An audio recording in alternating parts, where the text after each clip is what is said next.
Este vídeo vai ao ar no dia 7 de maio, que justamente é o meu aniversário. E eu estou me dando um presente, que é o presente de eu poder falar algumas coisas que estão aqui na minha garganta. Então esse vídeo não tem pedido de like, não tem, se você quiser compartilhar, pode, claro, deve, se você gostar, enfim. Se você quiser comentar, tudo bem. Se você não, se quiser ignorar o que eu estou falando, também faça como é feito com outros tantos vídeos aqui do canal. Não tem problema. Mas eu preciso me dar esse presente. Eu preciso dizer que esse vídeo é gravado, que um dia antes do meu aniversário eu tô com a minha garganta aqui assim, cheia de coisas. Mas eu vou postar no dia 7, que é para exatamente me dar este presente. E o presente que eu tenho que dar é dizer algumas coisas que é preciso que sejam faladas, mas que não podem ser faladas exatamente no ápice do problema. Eu acho que o dia 7 vai ser um dia que efetivamente as coisas não estão no caminho da resolução total, mas elas já estão mais minimizadas, as situações. E eu quero dizer algumas coisas. Primeiramente, a polarização dos idiotas que granalizam ou que rivalizam a situação de uma tragédia. Tanto petistas como bolsonaristas, e principalmente os bolsonaristas, neste caso, que ficam politizando diante da tragédia. A tragédia não deveria ser politizada, porque no momento da tragédia, a gente deveria pensar muito mais no coletivo do que simplesmente nas nossas posições. E nós temos posições não para dividirmos no sentido de fazermos clubismo, como muitos fazem, mas exatamente porque nós temos um conjunto de concepções ao qual se dá o nome de ideologia. Ideologia que os bolsonaristas da extrema-direita brasileira dizem que não tem. Todos temos ideologia, alguma ideologia. Portanto, eles também têm. Então não existe neutralidade no discurso. Mas eu quero dizer o seguinte, quando eu vi muitos que se dizem cidadãos de bem, combatendo inclusive a divulgação de um Pix para ajudar as famílias desalojadas, aí para mim foi o fim da picada, como diz aqui, é o fim da linha, chega. Porque se você é contra até mesmo a quem está doando para quem está sem casa, sem teto, porque sua casa encheu d'água, aí eu não sei se esse ser humano é um ser humano de verdade.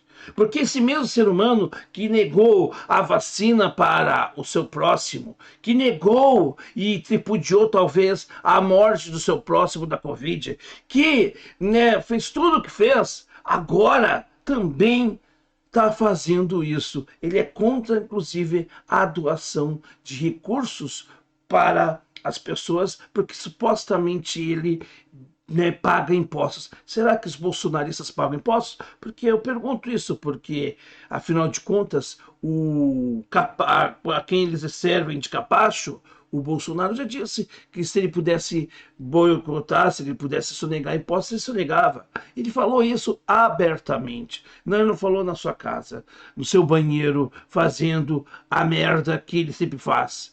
Que eu bem faço no banheiro, mas ele faz a merda publicamente. Desculpa o termo, mas eu tenho que dizer isso, que é para ver se o gado entende. É assim que eles entendem, porque essa linguagem desta gente que se diz pessoas de bem, cristãs. Ora, meus caros, eu vou dizer uma coisa para os senhores. Na Alemanha nazista, havia alemães que todo domingo cantavam Jesus, a alegria dos homens, nas igrejas católicas. E alguns também iam para as igrejas luteranas, enquanto estavam queimando os corpos nos fornos dos crematórios. Quanto genocídio estava sendo feito. Portanto, essa história de que quem está dentro da igreja está salvo, para mim não me serve, porque talvez são os que mais estejam mais os mais podres, às vezes, estão dentro das igrejas. E eu não estou fazendo ateísmo militante que coloca todo mundo que tem uma religiosidade como um alienado ou como alguém que efetivamente não merece respeito porque tem uma religião e que todo mundo deve ser ateu, como alguns da esquerda brasileira, muitos ligados ao lulopetismo, que fazem uma religião política, no caso, a devoção ao Lula. Não é isso que eu estou fazendo. Eu só estou dizendo que eu, como alguém que tem, eu sou adepto de uma religião, eu sou espírita, para quem não sabe, e eu digo, dentro da minha religião, tem muita gente, inclusive talvez eu, que talvez não siga mesmo os princípios do Cristo, porque a gente não segue. Mas aí tem os que não seguem e ainda querem apontar o dedo na cara dos outros. Porque a gente não é perfeito.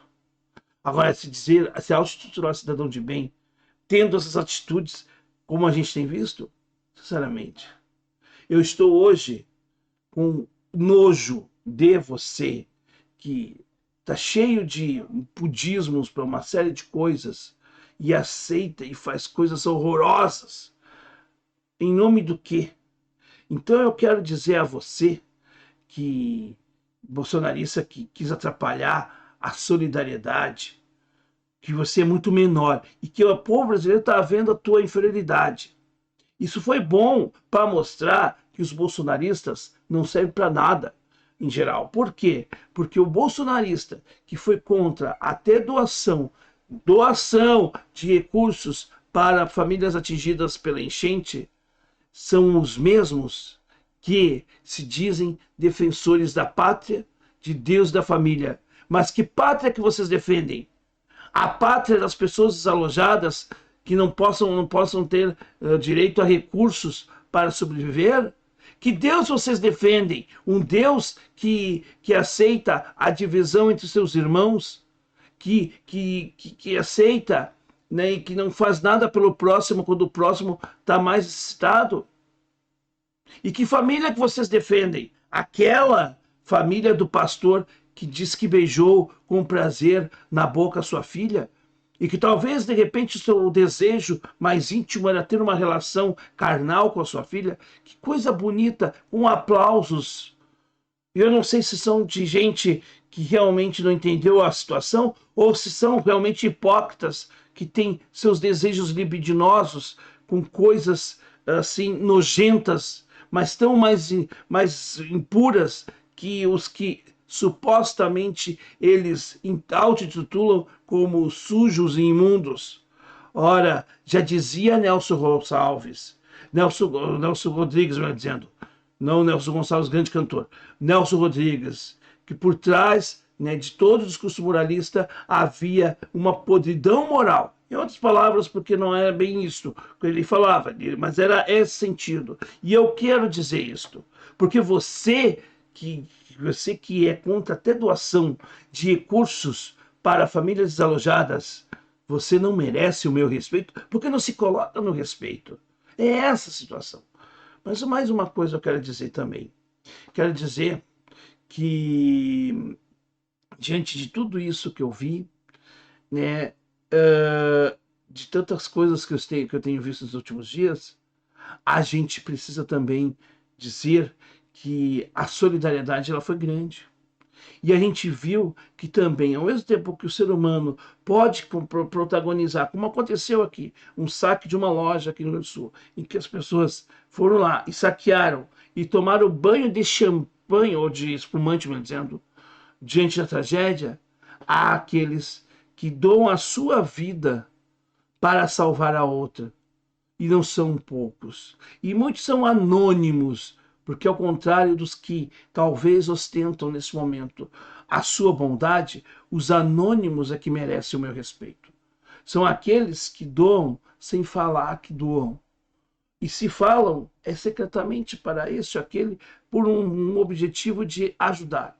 Somente este, que não é aquele que quer aparecer frente às câmeras. Ah, porque o jogador tal foi lá e tratou lancha, não sei o quê. Mas vocês mais que sua obrigação, porque afinal de contas, os jogadores da dupla Grenal, com todo respeito, olha, tirando 2 ou 3, um bando de perna de pau ganha muito dinheiro, mas muito dinheiro mesmo. Está na hora de devolver alguma coisa para a sociedade e fazer algo pelo próximo. E se fizer, faça em silêncio. Faça em silêncio, porque não tem por que ficar ladeando e dando aquela... Ai, que bonzinho que eu sou. Ai, que exemplo que eu sou. Quem faz, fala, não fala, faz e fica em silêncio. Quem não faz, quando faz, aí a primeira coisa que faz é postar foto, é fazer, né, da tragédia palanque para a sua elevação pessoal. O que eu acho de veras um tanto quanto abjeto. E a minha posição. E mais uma outra coisa também que eu tenho para dizer, neste momento em que eu vejo um governador neoliberal, que é um leiloeiro, que vendeu muita coisa, por exemplo, o restante da CE, e que agora, né, e que provavelmente apoia uma política de teto de gastos do governo, ou esse teto de gastos 2.0, e agora, diante da tragédia, agora se quer se afrouxar isso, porque se não se afrouxar isso, não vamos conseguir resolver os problemas do Rio Grande do Sul. Como é bom ver que aquelas nossas teses de quem muitos diziam que nós somos, né, defensores do Estado perdulário, de que esse Estado que sufoca e que corta recursos, que esse Estado precisa ser mudado. Porque exatamente nesse momento agora, o que o Rio Grande do Sul precisa não é contenção, como diriam os petistas, de recursos públicos. É exatamente o contrário. É investimento nas áreas mais essenciais, ampliação na recuperação do Estado, e só vai se recuperar com dinheiro. Não tem outro milagre. E aí, meus caros, aí a gente vê que aqueles que são neoliberais, na hora que precisa do Estado, estão lá agarrados nele, querendo recursos dele. Quer dizer, o Estado daí serve. Mas a gente, independente disso, vamos apoiar que o governador consiga trazer recursos e que afrouxem as coisas para que o governador consiga recuperar o Estado. Mas que é muito interessante a gente ver e constatar que aquele discurso que nós fizemos sempre na defesa do Estado, não do Estado gigante, nem do Estado mínimo, mas do Estado necessário. O Estado é necessário, sim. Porque eu quero ver os que dizem então defensores do Estado privatistas aí, por aí, eu quero ver se os privatistas vão conseguir reconstruir esse Estado, se não vai ser a força do Estado. Porque o poder privatista parece que não está nem aí, né? Não apareceu aí um grande investidor. Por quê? Porque só aqui no Brasil, os liberais do Brasil são assim. Eles são diferentes dos Estados Unidos. Nos Estados Unidos, o cara que é liberal, ele vai lá, ele constrói a ponte. O Estado se beneficia da ponte. E ele também se beneficia da ponte. Aqui é o contrário. Aqui o Estado faz a ponte e dá para a iniciativa privada ganhar dinheiro em cima do pedágio. Essa é a nossa lógica. Porque se dependesse dos privatistas que nós temos hoje, o Brasil, o Rio Grande do Sul, não sairiam do seu estado de colônia, porque essa gente tem um pensamento colonizado, não um pensamento, né, efetivamente de pensar o Brasil grande. Eles têm um pensamento diminuto. E esta é a minha constatação. Então, diante da tragédia, o governador Eduardo Leite, né, pede mais recursos, afrouxamentos das regras fiscais que diminuem os recursos diretamente para o Estado. Por quê? Por que só na tragédia? Por que não se pensa no Estado necessário diante, né, da normalidade? Essa é uma pergunta que eu faço ao governador Eduardo Leite, que tem seus defeitos e os seus acertos também, e é uma figura que tem lá seus acertos. Enfrentou, a meu ver, a crise e buscou recursos e buscou, inclusive, fazer o Lula vir para cá. Fez muito bem, mas nesse aspecto. Mas aí fica uma lacuna que a gente tem que questionar. Não no momento do ápice, eu não podia questionar isso no momento do ápice, no domingo, eu não podia fazer esse questionamento naquele momento. Como alguns de esquerda fizeram. Eu não vou fazer isso. Agora que as coisas estão baixando, os rios estão baixando, as pessoas estão começando a reestruturar, agora está na hora da gente começar a falar dessas coisas. Mais a miúde. e antes precisamos falar. Sobre outras coisas que eu queria também dizer, para concluir.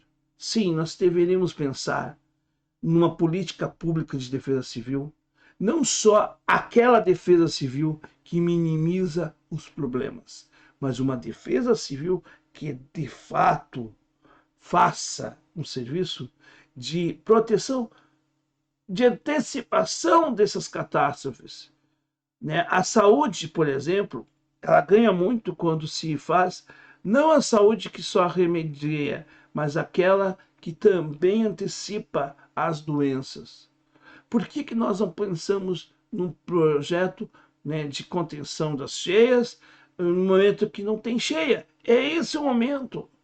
Não quando acontece. Não quando pensar em botar uma tranca depois que a porta é arrombada. Mas no Brasil é tudo muito assim. Nós vivemos agora, né, esse dilema. Eu me lembro muito bem quando houve, né, aquele fatídico acidente da TAM, eles envolvendo também o Rio Grande do Sul naquele acidente. Terrível. Você fala, aí ficou muito tempo se falando sobre segurança dos aeroportos. Hoje alguém fala de fato sobre segurança dos nossos aeroportos, sobre a situação da nossa aviação? Ele está falando sobre isso. Por quê? Porque vira modismo. E a imprensa fica. Ela aprofunda quando dá ibope. Depois ela vai abandonando os assuntos e as coisas vão continuando desse jeito. Então está na hora, sim, de pensarmos uma política pública diferenciada para tragédias como no Rio Grande do Sul, que, aliás, no Rio Grande do Sul teve uma tragédia em todo o seu território, ao mesmo tempo. Isso é algo terrível, porque geralmente as tragédias são em localidades. Mas, nesse caso, foi praticamente todo o Rio Grande do Sul. Agora, precisamente, depois de todo o transtorno no ápice na região norte do Rio Grande do Sul, é agora a região sul que está sofrendo. Porque a região sul do Rio Grande do Sul, aquela chamada Costa Doce, que vai ali de São Lourenço do Sul, Tapes, Camaquã e tudo mais, ela está começando a receber esse volume de água excessiva vindo, né, das bacias hidrográficas do Gravataí, do Caí, do Sinos, do Jacuí, estão vindo para ali. Por quê? Porque nós temos uma laguna, que é a Laguna dos Patos, e a Laguna dos Patos ela desemboca exatamente ali na região do Rio Grande para o oceano. Quer dizer, é uma situação trágica. E a gente vai ter, né, consequências na região de Pelotas, na região de Rio Grande, Chuí, Santa Vitória e por aí vai. Então, assim, é todo o estado sofrendo com esse caos. Mas eu quero dizer e quero agradecer a todos os nossos compatriotas que se solidarizaram nesse momento de dor. Agradecer a todos aqui no canal que me emitiram mensagens de carinho, de conforto. Agradecer aos meus amigos que mandaram mensagens pelo WhatsApp. Cláudio Porto, que mandou mensagem, e outros tantos amigos que se preocuparam comigo. Graças a Deus, eu não tive a minha casa cheia d'água, pelo contrário. Não tive corte de energia elétrica. Uma hora ou outra que eu fiquei sem internet, no máximo isto, mas eu, né, fiquei ilhado. E eu estou numa situação, gente, que até agora as pontes da minha cidade eu não tenho acesso. Então eu não consigo nem ir para a cidade onde eu trabalho, ao lado aqui em Novo Hamburgo.